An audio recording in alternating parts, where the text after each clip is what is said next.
the Two Guys, One Shaker Cup podcast, hosted by Joshua Shaw and Ryan Buckeye. Happy fucking New Year, Josh Shaw. It's 2021. That's hard to say. Yeah, I've been tripped up multiple times already. I don't know if it's because 2020 felt like it took 12 years or something. I don't know. I didn't know if we skipped a couple years. I wasn't sure. See, it took 12 years for you. It took like 3 weeks for me, I feel like. 2020 was just like super quick. But I mean, it's 2021, New Year's resolutions, people in the gym, if the gyms are open, excited to start this new path of fitness, this new healthy lifestyle. They want to grow up to look like Josh Shaw. And there's already drama in the world in terms of, like, when I say the word media, I guess what does that invoke in you? When I say media, like, what's the first thought that comes to your head? Well, I guess I get the thoughts of, like, just bad things from last year. But I also think, I guess, like, gatekeepers, I guess, is kind of how I think about it. And I think more like, if you're saying media, I think about it as more like traditional media, not necessarily like, social media. It's interesting because when I think of media too, I think of I think of bias, and hey, I run a media platform, so there I am. The other thing is too is like persuasive. I feel like the media is extremely persuasive, in which people read, watch, listen, and they're quick to believe what they're told. I mean, like we've had this conversation all of 2020 in terms of the COVID and what people losing the inability to think for themselves. And what came out, and this is kind of how that stemmed this topic of conversation, is we posted this on the Fitness Informed platform, but Cosmopolitan magazine, extremely, at least it was. I don't know. I don't purchase it. I'm sure that you have a yearly subscription to it, but it's targeted towards females ages like 14 to say 22. I mean, it's a teen magazine typically. With going into college, I remember my high school girlfriend had a subscription to Cosmo. It was the thing to read. They have, I don't know, like risque sex stories and things, right? That's when you're discovering your body and you're discovering who you are as a woman. And they had a magazine ad, a couple of them, in which had a picture of I'll just say, I'm not going to be doing much, like an obese woman. I mean, you can just tell visually when somebody is overweight and obese. And the headline said, "This is healthy." Now, just to make sure that all the cards are out on the table for this, if you actually read the article, it's essentially talking about how these large women are afraid to go into a gym or afraid to go work out because they get made fun of, or people, maybe judge them for being there. First and foremost, if you're one of those people who do that to others, like, you're an idiot. But the headline, the clickbait was, "This is healthy," with an image of a large-sized woman that stemmed a lot of debate and conversation within our field. And I wanted to have just an open dialogue about it and figure out, like, what are we doing? Because I took the stance of saying, like, this is bullshit. This is not – if you're a 16-year-old female and you see that on the newsstand, does it promote that, hey, it's okay to do this? Because it's very important to understand, and this is my opinion, this is not the opinion of Josh Shaw's or anybody else, that self-love and inner beauty are not reflective of health. They are not two in the same. You can be beautiful and be large. You can love yourself and be large. That doesn't mean you're healthy.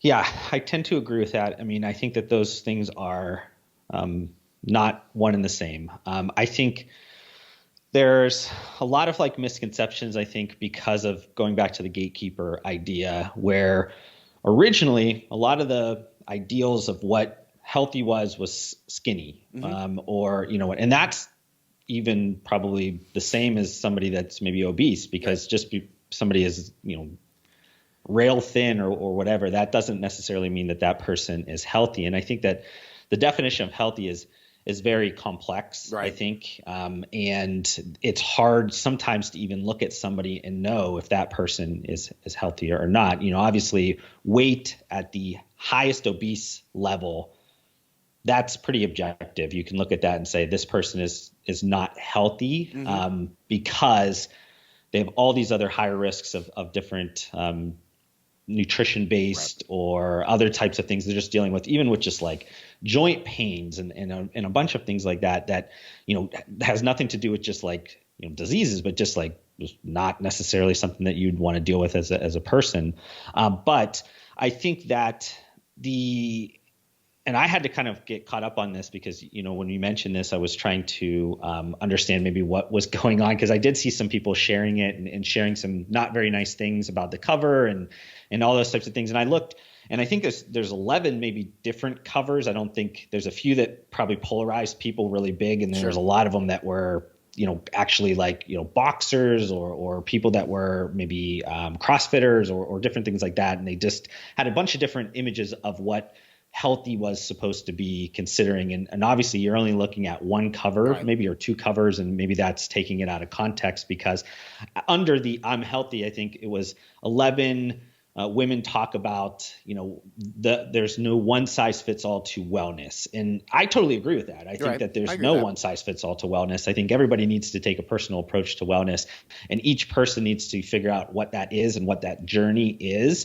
But if you do just take out the few that looked, extremely obese, and you say this is healthy or whatever that word they, phrase that they used, it can trigger a lot of people. And in this time frame where people are really looking to just kind of fight anything, it's kind of somebody puts something out there and you're going to have a polarizing thought. There isn't too much of what you and I are going to talk about here, and just kind of understand both sides of it and look at it from all different angles, and how does that work within the construct of business and all these different things. We're going to look at that much differently than most people. They're going to look at it and they're just going to get a visceral reaction one way or another. And I went on Twitter, which I always tell people, if you ever want to see what people are really thinking, just go on Twitter to understand, because you'll get such a just nasty one way or another, just what people are thinking. You'll see what other people are commenting on it, and you can see really the pulse of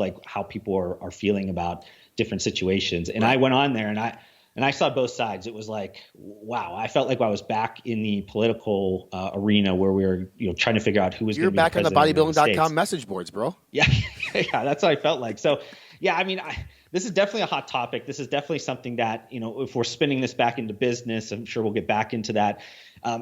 It is something that really is, you got to take into account, because this is not only a trending topic, but this is a reality of life today.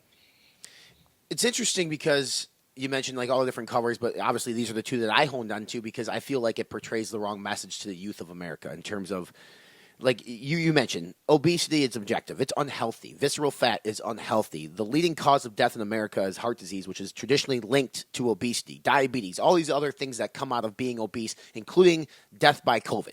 Okay, and I'm just saying, time-wise, when this magazine launches, we're still in the middle of this COVID crisis, pandemic, whatever we want to call it, in which if you traditionally look at who is actually succumbing to this virus, it is the elderly and it is the obese, okay? So I think time-wise, maybe not the greatest, but if Cosmo's intention was to get people talking, they did a great job.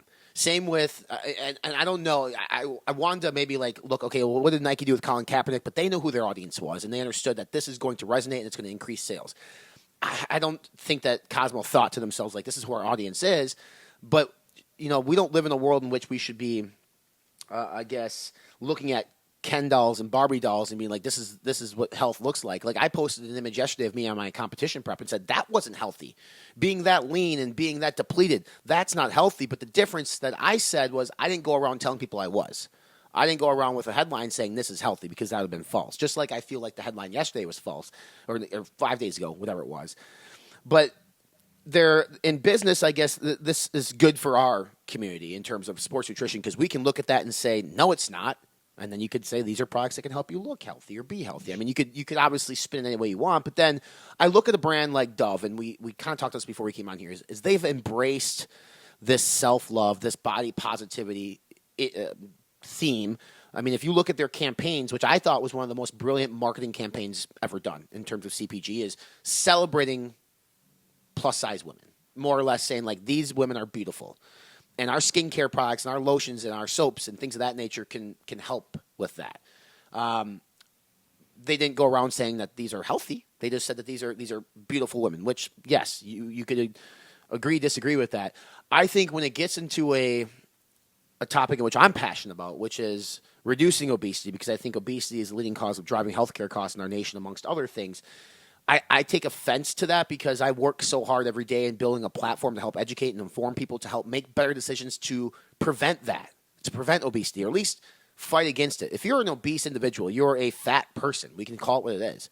but you're taking the necessary steps to improve your life, whether you're going to the gym, you're doing Beachbody, you are counting calories, whatever it is, congratulations. Like, you need to be applauded.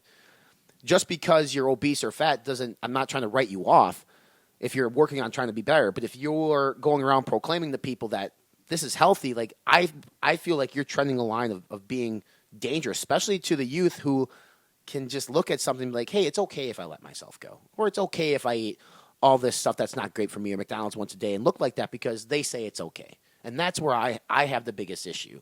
But to your point, like these boxers and things that are undercover, you and I can't look at that picture and say this person's actually healthy based on the visual appearance, right? So, like, I think a lot of times we can look at a picture and we look visually. Are they beautiful? Are they ugly? Are they fat? Are they skinny? Whatever.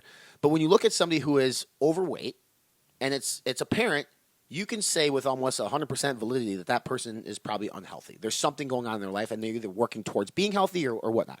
But if I look at a boxer who's got six-pack abs and muscles, the general consensus is that person's healthy. But you can question that one a little bit more than saying somebody who's overweight. I don't think you can question as much as saying somebody like myself or you who look healthy, but are we really? Do we have high blood pressure?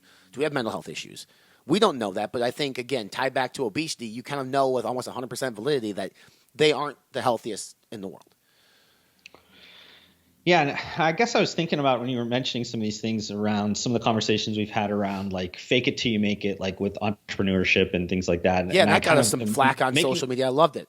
Like, I'm making the connection between this in the sense that, like, I am totally okay with, somebody that's obese or overweight or whatever, loving themselves, loving everything, being positive, sharing positivity, doing all those types of things, because I think that that's a mindset that regardless of what your body is that you should have that. And I think that throughout this, there should be something. And I think this is where most people are getting triggered by the Cosmopolitan is that statement was not really followed up by something on the cover that says like, this is a work in progress or something like that, where it's okay to love the position you're in today, but also realize that you're on a journey to probably hopefully get healthier, whatever that context is, be that mental health, be that physical health, whatever that is in terms of your total holistic type of wellness situation. But similarly with like entrepreneurs, a lot of times we see them, post a watch or we post something like that, and we think to ourselves like, wow, they're successful, or they're doing great things, or they're such a great entrepreneur, or whatever that is like, in reality is they're on this journey that they're trying to get to this point, and they don't normally do very much to tell that as well. I don't think a lot of people really spend the time to actually preface things by saying, hey, I'm not perfect. I'm really learning things through. I'm still trying to get better. A lot of times it's just, I'm successful. I'm this great business person. I'm whatever. And in reality, if you think about this in kind of relative to, Warren Buffett or Jeff Bezos or something like that, they're nobody. They're a speck of dust. They're a peon. And like, you have to think about that. And I guess in the same sense, like, yeah, if you relate this to something that's like an outward appearance in a body, yeah, it's easier to tell, but you don't really know how like healthy that person is comparable to like the person with the abs or the bodybuilder or whatever. It's harder to tell, I guess you could say, on like what is healthy, because I think that just the outward appearance, same with like success, it's hard to tell. Like some people like to wear $4 t-shirts and Holy jeans or Walmart shoes or whatever. That's what they like. That doesn't mean that they don't have multiple millions of dollars in the bank. It's just that they would rather just spend their money on other things or whatever. And then the person on the flip side might have millions of dollars in debt, but they have the nice flashy clothes and the nice flashy, whatever. So it's hard. I think I'm relating it to those things because I'm like, it's also hard in that sense to like even know, what's successful, because that's a little bit harder to tell. Similar to like what is healthy.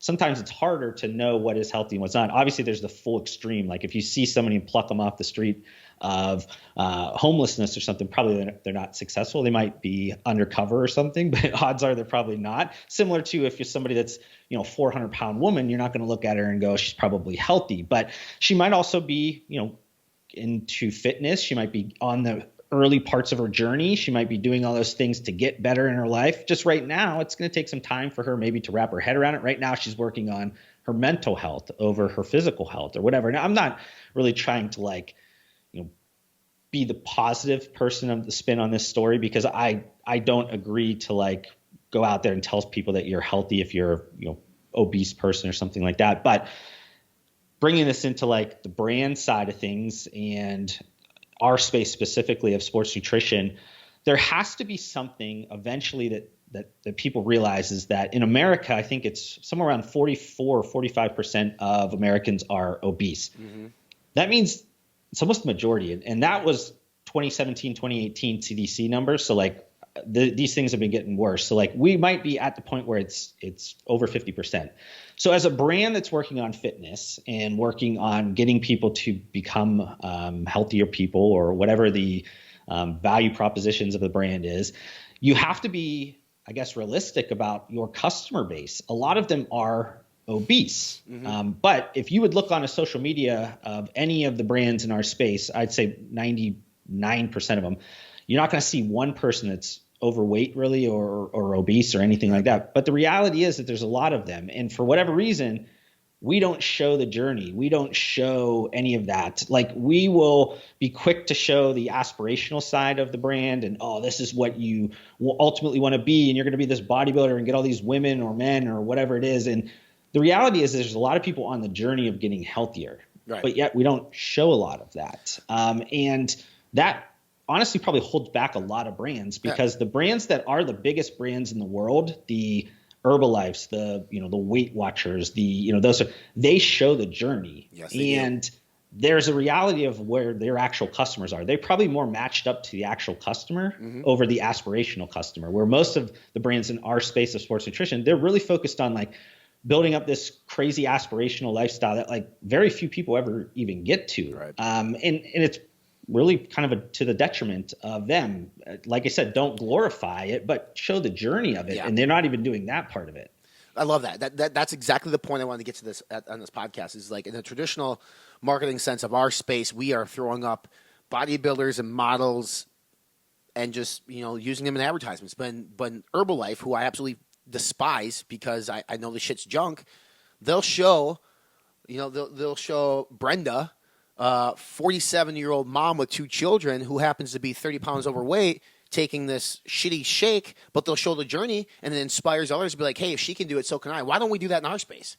Like, not everybody who buys sports nutrition supplements is ripped and huge. Like, there are people that go into a vitamin shop, a GNC, a mom and pop, go on Amazon and they Google, like, all right, fat loss, and they start something, right? They always probably buy the dumbest fucking thing that they possibly can buy to start, but at least they take that step. And where I drew the line on, in terms of like the Cosmo article, it's like, this is healthy. They didn't tell the story on like the journey, and I thought they could have done a better job. And it's clickbait 101. Mark Lobliner is king at this, right, Mark? Like just putting up a headline that grabs your attention and causes something like that. To me, is what really pissed me off because you look up the CDC numbers and teenagers in our country, 21% of teenagers are considered obese. That is a huge number for children who should be playing, should be going outside, should be participating in physical education, whatever it might be. Like, my God, I can't. I mean, I was a fat teen, so I take offense to it. I was massive, and I knew. I looked in the mirror and I said, I'm fat. So when you look at our space, and we become such a snowflake society. Like, what's funny, Josh? I think it's hilarious. Is we've really shamed smokers so much. We make them stand 10 feet away from the building. They can't smoke when you look at a smoker, you think, ew, gross. You know what we don't do, or at least we do it in silence, is we look at somebody who's 50 pounds overweight, and we don't make them do something different. We don't body shame them. We don't make them go somewhere else because that would be terrible. But what do we, and this is just a question for people listening too, in the sports nutrition world, do we ever stand up and say, maybe it's time we admit the truth that we're fat? You're fat. Quit telling yourself you're healthy. Quit telling yourself that you're in shape. The harsh reality is you're going to die 10 years before you're supposed to because you don't fucking take care of yourself. And I think of, like, when I say that, I think of, like, okay, like the Joe Rogan podcast. He just tells you how it is. Mark Lobliner tells you how it is. Andy Frisella lately has been telling you, and quite a bit, tells you what it is. But First Form doesn't really use that message in their marketing. So when do we stop giving a fuck? When do we stop saying, like, we need to have a reality check here. Let's take what Cosmo did in America and say, bullshit. Like, if you think this is healthy, this is the problem. This is the problem. I'm not saying this person over here is healthy, but I'm saying this isn't. Let us help you get there, and let's show the journey. Because I think there's an opportunity there. You don't have to body shame somebody. But I think as long as we keep tippy-toeing around this topic and saying, hey, it's okay, or we can't say that because it's not politically correct, as a sports nutrition brand, as a brand who was launched because we actually care, if you do, about the journey and the health of our consumer, does it become our obligation to stand up and say it and tell it how it is? I think part of the problem, and we've mentioned this on previous episodes, is that the brands in our space, unfortunately, don't have the collective, I guess, same goal of like trying to get people to be healthy. And that is, you could see it by the products that they sell, the way that they formulate products, things of that nature, the way that they market, the way that, it's always the extreme level of trying to, I don't want to say ramp up performance or something where it's like, is a 600 milligram stimulant or something healthy? Is that really what's determining or getting you healthy? No, but that's what sensationalizes in terms of what sells, and people want it because it's a feeling and they whatever. And we sell it because it makes us a lot of money and it's high margin and it's, something that really, draws attention to your brand. But, there's general health and wellness products, the things that are starting to get more popular in our space. That idea of thinking about health and wellness and how there's more to it than the time frame or use occasions around the gym. Like, there's more than the pre-workout, the post-workout, and maybe whatever you do like around your mealtime. Like there's the sleep, there's the stress, there's the different things that you need to account for that all goes together to become more healthy, that has these different triggers that you need to be aware of. You don't see a lot of even brands talking about like just the rest of the picture. Like supplements are only like a few percentage of the big picture of like what is going to become you as a healthy person. Right. But yet they only talk about that specific part of it. They don't give you any other tools. They don't give you any other way to help yourself. They don't do anything like that. They don't even talk about even basic things like, hey, go get your blood work done, or, do these things like just more like preventative, indicators, looking at like, how can we fill in the gaps here? You don't necessarily have to offer any of these products, but there should be something where you're like having a conversation, a story with somebody and letting them know like, these are the ways to potentially help yourself get more healthy or whatever. It's like, for whatever reason, it's like product centric. Let's focus on sensationalizing product over let's focus on the goal that we're all in business for, hopefully, is to get people to progress to their goals and get healthier. Most people, their goal is to get healthier. It's not to, step on stage or, become the most ripped person or whatever. It's really like, can I become more healthy to live a little bit longer, live a little bit better of a life so that I can enjoy the world that I'm in, enjoy that I'm a human, that I have,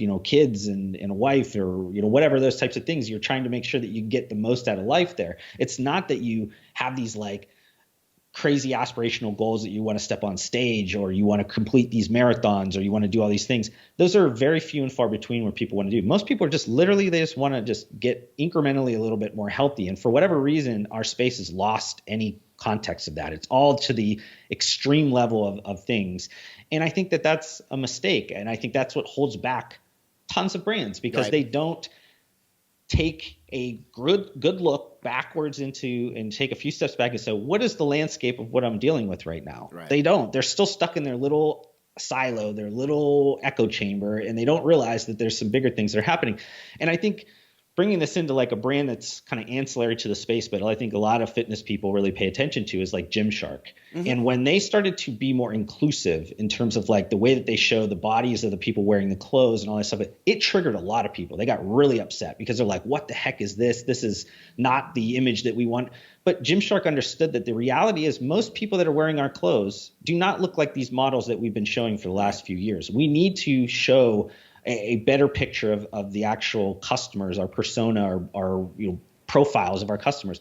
We can no longer just try to like show this like echo chambered kind of siloed gatekeeper thought of it. There's a reality that's behind that, and that's what's now makes that brand a multi-billion-dollar brand at this point in terms of valuation. If they didn't do that, they would have been stuck as just another like little fitness clothing brand that nobody knew of other than, you and I and a few other people that talk about it on social media. If your marketing is the same as everybody else's, how are you going to stick out? And I think that, Gymshark, great example.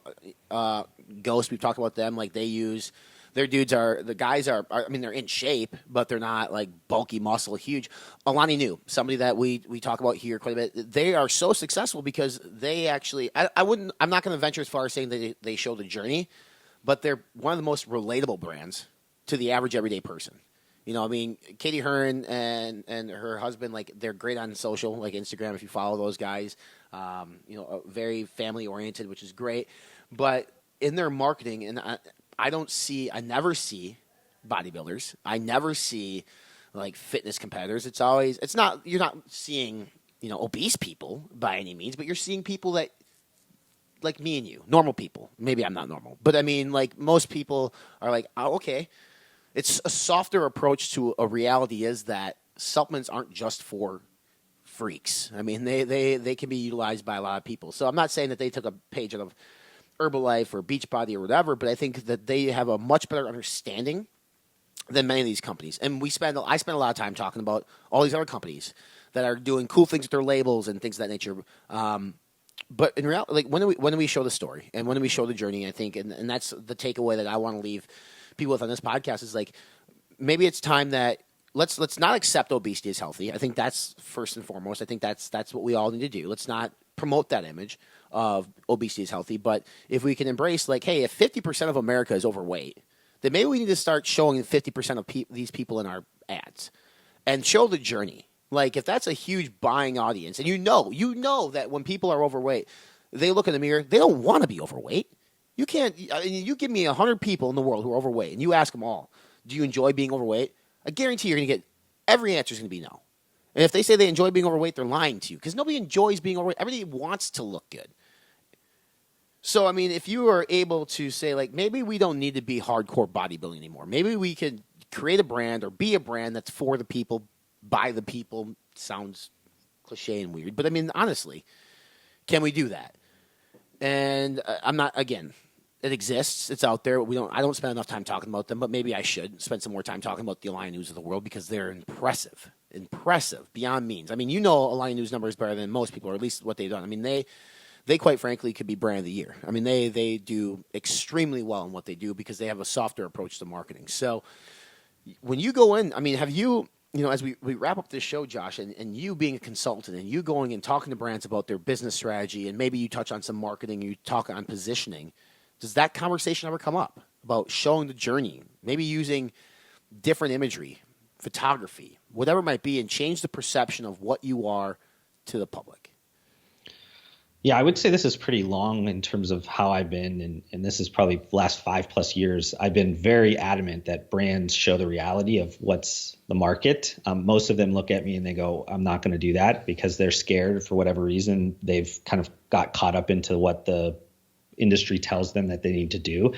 But I think as more and more people start to step out of that box and start to show things a little bit differently, then it becomes a little bit more, I guess, comfortable, I guess, for people to do that. I've always even went to the point where, you know, just the way that looking at like what beauty's been doing or personal care brands or things that I always look outside of the industry and what that as an inspiration, because they usually are doing things maybe bleeding edge in different areas. So that they've been more towards that like body positivity, beauty from within, you know, different ways that a woman or a man should look like to be handsome or good looking or whatever those words are. And for whatever reason, our space didn't do those things. It was always the cookie cutter women and men that looked a certain way. Those are the ones that, you know, were kind of put out there. And I said, this is not reality. You got to start to do those things. And it was a little bit uncomfortable. The journey part of it for me was always, it made sense from a storytelling. Like, you need to tell a story. Like, everything is a story. It's one of these things where, like, I always ask, like, would you tune into this story that you're telling on your social media? That's always something that I tell people. Like, if you look at your social media and look at it as the owner of your brand, would you want to watch your own show that you're producing? Most of them say no, because it's like it's boring or whatever. Like, they're not showing it. It's too disjointed. It's too, you know, whatever. It doesn't make any sense to them.